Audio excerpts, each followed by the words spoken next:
Hi, this is Steve Randall. This video is going to be about how to fill a balloon. I don't want to be prescriptive, this is just how I do it.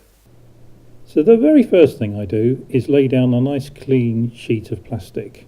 That's really just a sterile environment to lay the balloon on, make sure that there aren't any bits of dust or dirt in contact with it.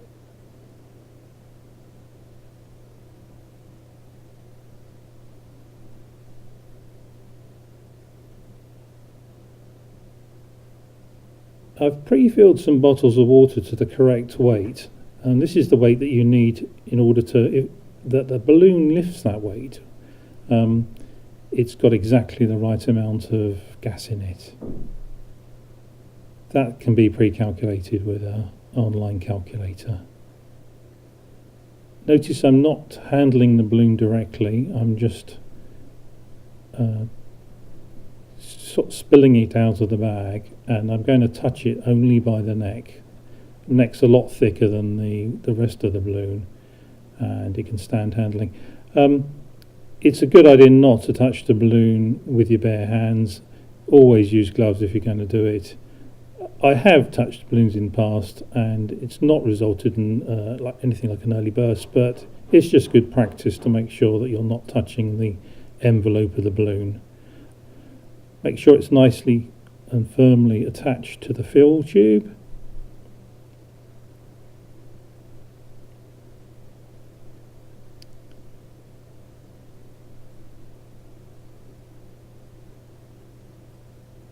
Now's a good time to check everything's connected.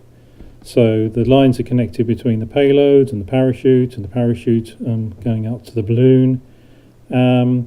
Make sure that the parachute and payloads are the right way up when connected to the balloon. Do some final checks. Let's go and have a quick listen to the radio, make sure that's working. Yeah. And I'm about to get some tape and cable ties and the sort of things that I need to fill the balloon and complete the payloads.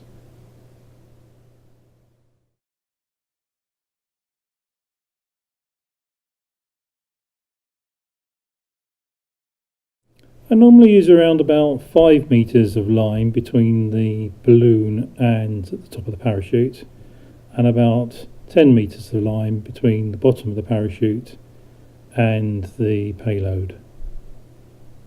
That's not a prescriptive thing really. The longer the line, the less swinging you get, but obviously the longer the line, the more difficult it can be sometimes to launch it due to the wind catching it once it's above the ground.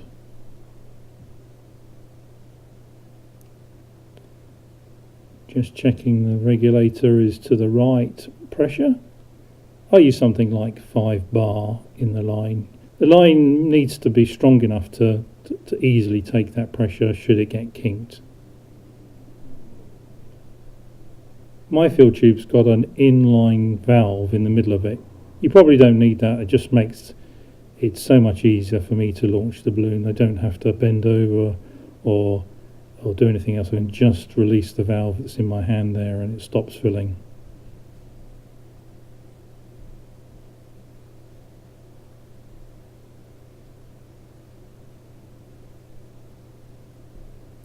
Balloon filling normally takes a few minutes, so it's best to really just plan for that and make sure that everything else is working.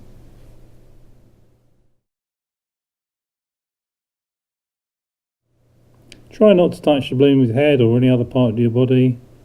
The oils on your skin can cause a problem with the balloon, but as I said, it's not. I've had it happen, and it's never really impacted performance that I've had. I certainly wouldn't want to go around touching the balloon with my hand, normally.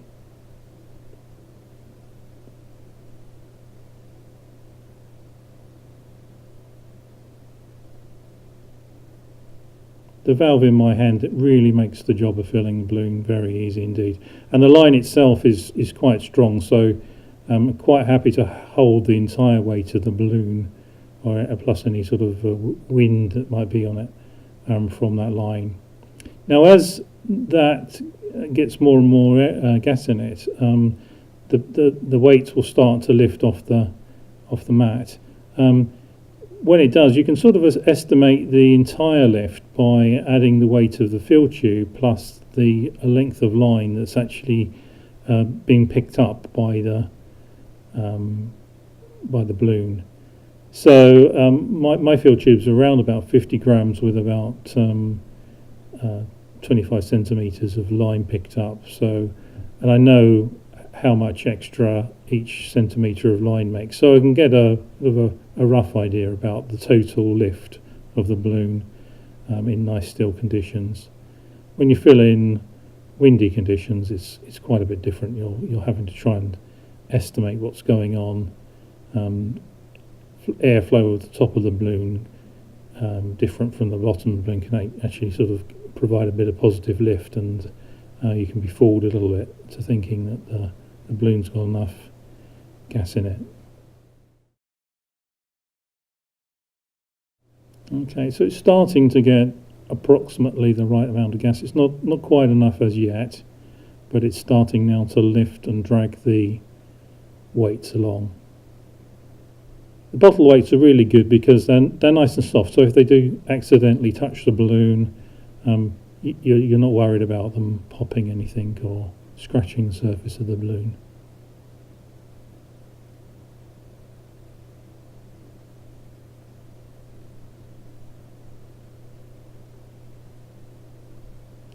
So just doing the final fill here, I've added a bit more gas and taped on the balloon just to make sure it's not going to come off the fill tube. There seems to be the right amount of gas now that's sort of floating off of the mat continuously, so that appears to have got at least the amount of gas in that the weight of the bottles demand in order to lift it off the ground.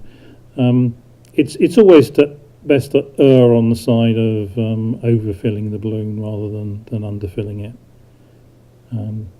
You can get into some awkward situations if the balloon hasn't got enough gas in it. Okay, so this is where you need about 3 hands. I'm tying off the balloon neck now. It's good at this point actually to have made sure that there's no way that the gas can come out of the cylinder, so you definitely need to have turned off the gas just in case the valve or something gets triggered again. So I'm sure that's off. So I use 2 cable ties to ensure that it's tied off nicely. And what I do is once I've tied them nice and tight, clip them off, and then I'm going to attach some string between the 2. It's good to check that the cable ties are not releasing. Some cable ties you can get really don't like to be reduced to a very small diameter. If they do, that particular type of cable tie can actually sort of undo a bit. So it's good to try out some cable ties beforehand and ensure that they don't undo when really reduced down to the smallest size.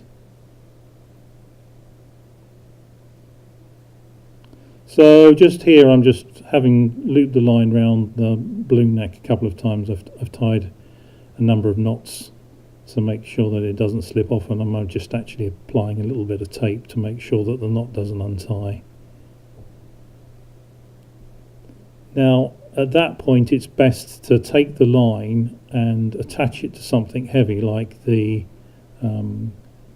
cylinder of gas or something, so that if you accidentally let go of the balloon when you take it off this fill tube, it doesn't suddenly disappear into the sky on its own. So if it's tied, if it's got a line attached, and that line is held down something solid, then even if you let go of the balloon, it's tethered.